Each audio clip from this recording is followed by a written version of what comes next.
ದಿಲ್ಲಿಯಲ್ಲಿ ಕೂತು ಇಡೀ ದೇಶದಲ್ಲಿ ಬಿಜೆಪಿಯನ್ನ ಗೆಲ್ಲಿಸಿಕೊಳ್ಳುವ ಬಗ್ಗೆ ತಂತ್ರ ಹೆಣಿತಿದ್ದಾರೆ ಕೇಂದ್ರ ಗೃಹ ಸಚಿವ ಅಮಿತ್ ಶಾ.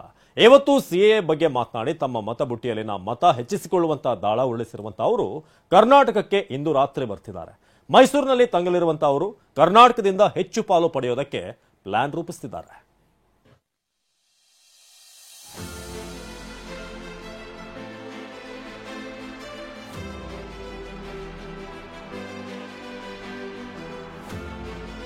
ಕರ್ನಾಟಕದ 28 ಸೀಟ್ಗಳ ಮೇಲೂ ಬಿಜೆಪಿ ಕಣ್ಣು. ದಿಲ್ಲಿಯಿಂದ ಮೈಸೂರಿಗೆ ಶಾ, ದೋಸ್ತಿ ಮಧ್ಯೆ ಸಮನ್ವಯ.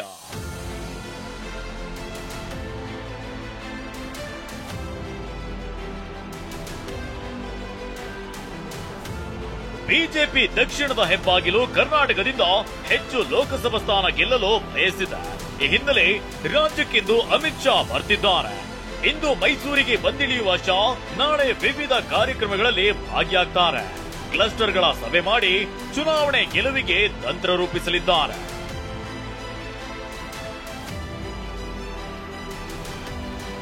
ಅಮಿತ್ ಶಾ ನಾಳೆ ಬೆಳಿಗ್ಗೆ 11 ಗಂಟೆಗೆ ಶ್ರೀ ಚಾಮುಂಡೇಶ್ವರಿ ದರ್ಶನವನ್ನ ಪಡೆಯುತ್ತಾರೆ. ಬಳಿಕ 11:45ಕ್ಕೆ ಕಾಪ್ಟರ್ ಮೂಲಕ ಸುತ್ತೂರಿಗೆ ತೆರಳಿ ಜಾತ್ರೆಯಲ್ಲಿ ಭಾಗಿಯಾಗುವ ಅವರಿಗೆ ಮಧ್ಯಾಹ್ನ 1:30ಕ್ಕೆ ಶ್ರೀಮಠದಲ್ಲಿ ಊಟದ ವ್ಯವಸ್ಥೆ ಇದೆ. ಮಧ್ಯಾಹ್ನ 2:30ಕ್ಕೆ ರ್ಯಾಡಿಸನ್ ಬ್ಲೂ ಹೋಟೆಲ್ಗೆ ವಾಪಸ್ಸಾಗಿ ಮಧ್ಯಾಹ್ನ 2:40ಕ್ಕೆ ಸಭೆ ನಡೆಸಲಿದ್ದಾರೆ. ಸುಮಾರು 2 ಗಂಟೆಗಳ ಕಾಲ ಪಕ್ಷದ ನಾಯಕರು ಕಾರ್ಯಕರ್ತರ ಜೊತೆ ಸಭೆ ನಡೆಸುತ್ತಾರೆ.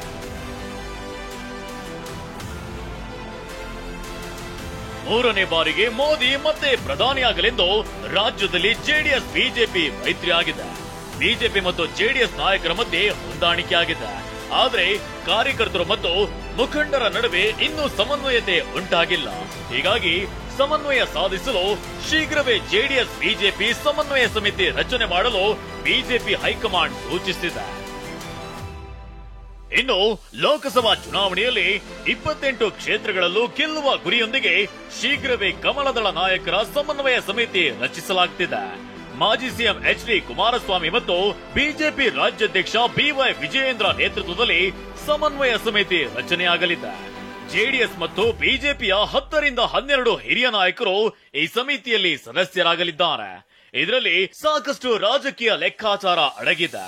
ರಾಜ್ಯದ ಗ್ಯಾರಂಟಿಗಳನ್ನ ಜಾರಿಗೆ ತಂದಿರುವ ಕಾಂಗ್ರೆಸ್ ಸರ್ಕಾರದ ಓಟಕ್ಕೆ ಸಂಪೂರ್ಣ ಬ್ರೇಕ್ ಹಾಕಲು ಈ ರಣತಂತ್ರ ರೂಪಿಸಲಾಗಿದೆ. ಬಿಜೆಪಿ ಮತ್ತು ಜೆಡಿಎಸ್ ಕಾರ್ಯಕರ್ತರು ಮುಖಂಡರ ನಡುವೆ ಸ್ಥಳೀಯವಾಗಿ ಸಮನ್ವಯತೆ ಸಾಧಿಸಲು ಪ್ಲಾನ್ ಮಾಡಲಾಗಿದೆ. ಅಷ್ಟೇ ಅಲ್ಲ, ಸಮನ್ವಯ ಸಮಿತಿಯ ಅಧ್ಯಕ್ಷರು ಸದಸ್ಯರು ಜಿಲ್ಲಾವಾರು ಪ್ರವಾಸ ಮಾಡಿ ಕಾರ್ಯಕರ್ತರು ಮತ್ತು ಮುಖಂಡರ ನಡುವೆ ಗೊಂದಲಗಳನ್ನು ಸರಿಪಡಿಸಲಿದ್ದಾರೆ. ಸಮನ್ವಯ ಸಮಿತಿ ಮೂಲಕ ರಾಜ್ಯದಿಂದ ಪ್ರಧಾನಿ ಮೋದಿ ಕೈಯನ್ನ ಮತ್ತೊಮ್ಮೆ ಬಲಪಡಿಸಲು 28 ಲೋಕಸಭಾ ಕ್ಷೇತ್ರಗಳಲ್ಲಿ ಯಾವುದೇ ಗೊಂದಲಗಳು ವ್ಯತ್ಯಾಸಗಳಾಗದಂತೆ ಸಮನ್ವಯ ಸಮಿತಿ ಎಚ್ಚರ ವಹಿಸಲಿದೆ. ಜೆಡಿಎಸ್ 6 ಕ್ಷೇತ್ರವನ್ನ ಕೇಳಿದೆ. ಎಲ್ಲ ಗೊಂದಲಗಳ ದೂರವಾಗಿ 28 ಕ್ಷೇತ್ರ ಗೆಲ್ಲಬೇಕು ಅಂತ ಜೆಡಿಎಸ್ ಕೋರ್ ಕಮಿಟಿ ಅಧ್ಯಕ್ಷ ಜಿಟಿ ದೇವೇಗೌಡ ಹೇಳಿದ್ದಾರೆ. ನಾವೆಲ್ಲರೂ ಪಕ್ಷದ ಕಾರ್ಯಕರ್ತರು ಮುಖಂಡರೆಲ್ಲರೂ ಕೂಡ ನಮ್ಮ ನಾಯಕರಾದಂಥ ಎಚ್.ಡಿ. ದೇವೇಗೌಡರಿಗೆ ಕುಮಾರಸ್ವಾಮಿ ಅವರಿಗೆ 6 ಕ್ಷೇತ್ರಗಳನ್ನು ಕೇಳಬೇಕು ಅಂತೇಳಿ ಹೇಳಿದ್ದಾರೆ. ಇಷ್ಟು ಕ್ಷೇತ್ರಗಳಲ್ಲಿ ನಮ್ಮ ಅಭ್ಯರ್ಥಿಗಳು ಗೆಲ್ಲಲಿಕ್ಕೆ ಅವಕಾಶ ಇದೆ ಅಂತೇಳಿ ನಾವು ಹೇಳಿದ್ದೇವೆ ನಮ್ಮ ನಾಯಕರುಗಳಿಗೆ. ಅವರು 1-2 ವ್ಯತ್ಯಾಸ ಆಗ್ಬೋದು. ಹೆಚ್ಚು ಸ್ಥಾನ ಗೆಲ್ಲೋದು ಬಿಜೆಪಿಗೆ ಎಷ್ಟು ಮುಖ್ಯವೋ ಹಾಗೆಯೇ ತನಗೆ ಸಿಕ್ಕ ಕ್ಷೇತ್ರಗಳಲ್ಲಿ ಗೆಲುವಿನ ಮೂಲಕ ತನ್ನ ಪಕ್ಷದ ಅಸ್ತಿತ್ವ ಗಟ್ಟಿಗೊಳಿಸಿಕೊಳ್ಳುವುದು ಜೆಡಿಎಸ್ಗೂ ಅಷ್ಟೇ ಅನಿವಾರ್ಯ. ಇವೆರಡು ಪಕ್ಷಗಳ ಈ ಮೈತ್ರಿ ಅದೆಷ್ಟರ ಮಟ್ಟಿಗೆ ಚೆಲ್ಲಾಗುತ್ತೆ, ಹೇಗೆ ಕಾಂಗ್ರೆಸ್ ಮತ್ತು ಮತದಾರರ ಮೇಲೆ ಇಂಪ್ಯಾಕ್ಟ್ ಮಾಡುತ್ತೆ ನೋಡಬೇಕಿದೆ. ಹುಬ್ಬಳ್ಳಿಯಿಂದ ಶಿವಕುಮಾರ್, ಮೈಸೂರಿನಿಂದ ರಾಮ್ ಜೊತೆ ಸುನೀಲ್, ಟಿವಿ9 ಬೆಂಗಳೂರು.